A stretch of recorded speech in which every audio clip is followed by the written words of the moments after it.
নমস্কার, তন্দ্রা লিটল ওভেনে আপনাদের সকলকে স্বাগত। আজকের রেসিপি কাশ্মীরি পোলাও। পোলাও তো আমরা অনেক রকম খেয়েছি, কাশ্মীরি পোলাও খেয়েছেন কি? এই কাশ্মীরি পোলাও তৈরি করা একদম সহজ, যে কেউ পারবে করতে, আর খেতে অসাধারণ লাগে। আর একবার করে খাবেন, বারবার খেতে ইচ্ছে করবে, মুখে লেগে থাকবে এর স্বাদ। চলুন তাহলে দেখে নিই রেসিপিটা কিভাবে করতে হবে এই কাশ্মীরি পোলাও। এখানে আমি একটা পাত্র নিয়ে নিলাম, এর মধ্যে আমি 1 কাপ বাসমতি চাল দিয়ে দিয়েছি। এবার চালটাকে আমি খুব ভালো করে ধুয়ে পরিষ্কার করে নিয়ে আসব। দেখুন চালের গ্রেনসগুলো কতটা লম্বা লম্বা।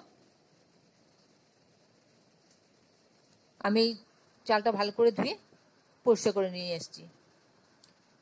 এবার এর মধ্যে একটা পাত্র নিলাম, চাল ধোয়াটা পাত্রের মধ্যে দিয়ে দিলাম, দিয়ে পরিমাণ মতন জল দিয়ে আমি ফুটতে দেব।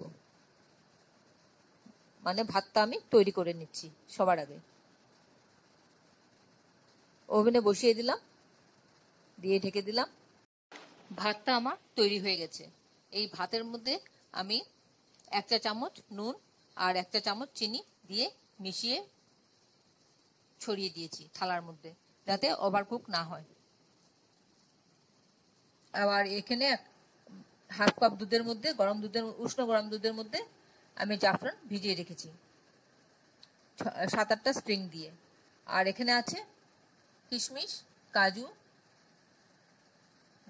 গোটা গরম মশলা, তেজপাতা আর একটা বড় এলাচ। এছাড়া যা যা লাগবে সেগুলো আমি পরে বলছি। ওভেনে কড়াটা বসিয়ে দিলাম, দিয়ে ঘি দিয়ে দিলাম, দেশি ঘি।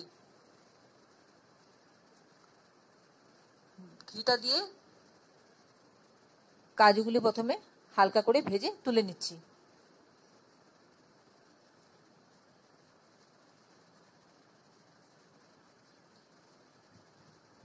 এরপর ওই ঘিয়েতে আমি কিশমিশগুলো ভেজে তুলে নিচ্ছি, হালকা করে ভেজে নিচ্ছি।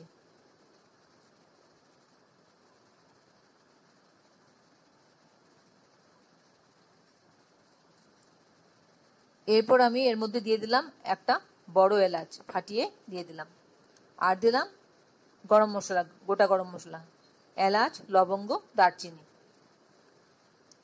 একটু যখন অ্যারোমা বেরোতে থাকবে তখন তেজপাতাটা দিয়ে দেব। তেজপাতাটা যখন হালকা একটু ভাজা ভাজা মতন হয়ে যাবে তখন এর মধ্যে আমি দিয়ে দেব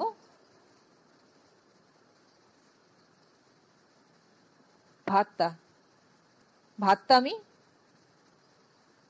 এর মধ্যে ভালো করে ছড়িয়ে দিয়ে দিচ্ছি। আর ফ্লেমটা কিন্তু একদম সিমে রেখেছি এখন।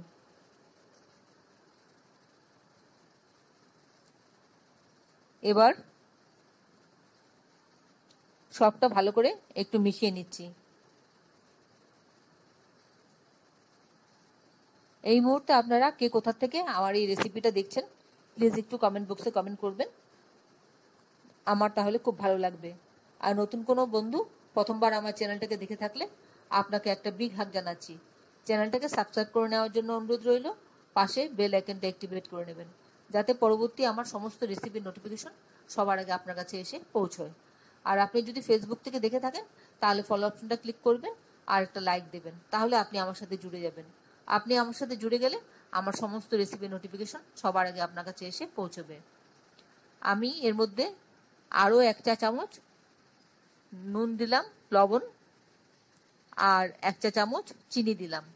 আমি আগে 1 চা চামচ মিশিয়েছি আর পরে আবার 1 চা চামচ করে মিশিয়েছি দিলাম। এবার সবটা ভালো করে মিশিয়ে নিলাম। এবার এর মধ্যে জাফরানটা ভিজিয়ে দুধে ভেজানো জাফরানটা দিয়ে দিচ্ছি।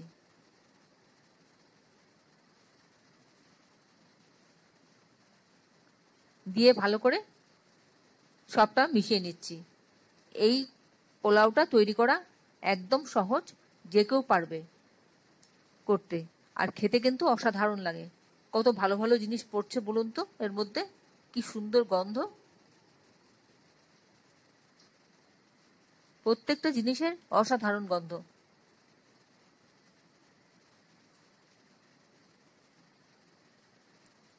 খুব হালকা হাতে মেশাতে হবে কিন্তু, নাহলে ভাতগুলো ভেঙে যাবে। এবার এর মধ্যে ভেজে রাখা কাজুটা দিয়ে দিলাম, আর দিয়ে দেব কিশমিশটা, দিয়ে ভালো করে আবার মিশিয়ে নেব। খুব আলতো হাতে মেশাতে হবে, আর ফ্লেমটা কিন্তু মিডিয়ামের থেকে একটু নিচে রাখতে হবে।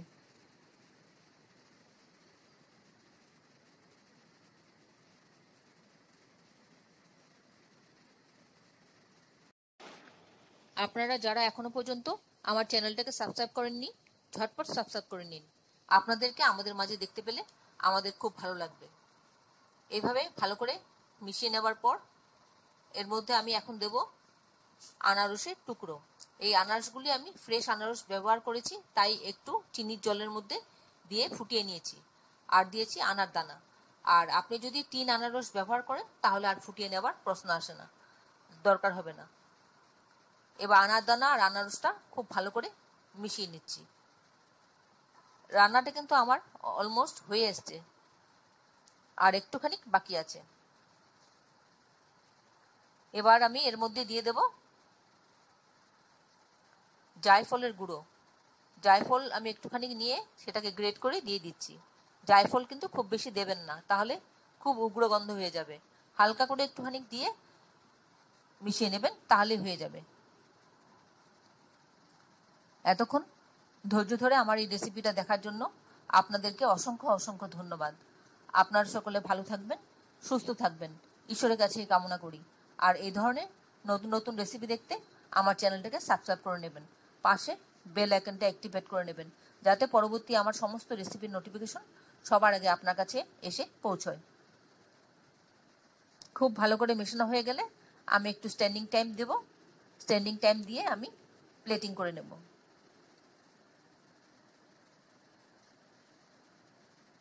রেসিপিটা যদি আপনাদের ভালো লেগে থাকে তাহলে একটা লাইক দেবেন, আর বন্ধুদের সাথে অনেক অনেক শেয়ার করবেন।